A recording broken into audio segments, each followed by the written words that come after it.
Hello, I'm from the United States Postal Service. For more than 200 years, you've counted on us to deliver your mail on time. Neither rain, nor snow, nor sleet, nor hail has kept us from doing our job. But now, for the first time in history, there's something that does. Bullshit.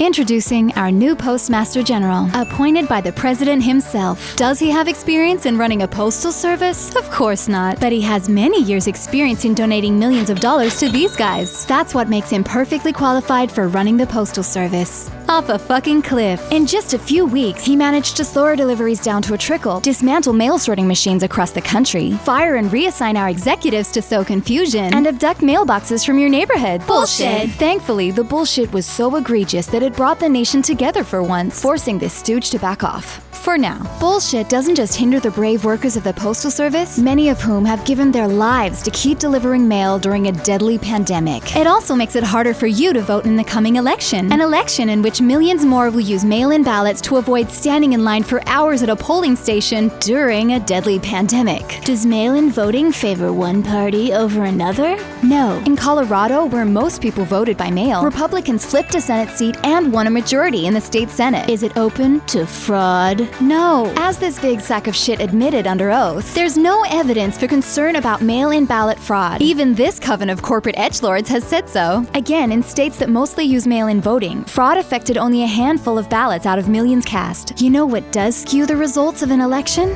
Not voting, which is what all this bullshit is designed to do by eroding your trust in mail-in voting. Bullshit! Some say we need more funding to do our job, but what we really need is less bullshit! And since there's little chance of that, here's how you can ensure your vote is counted in November. Remember how you learned to flatten the curve of the virus so our healthcare system could cope? Well, now it's time to flatten this curve to ensure your postal system can cope with the unprecedented demand for mail-in ballots. You can do this by following these simple steps. First, make sure to check your registered to vote. You can do that here. If your state allows it, vote early. If that entails requesting a mail-in ballot, request it today.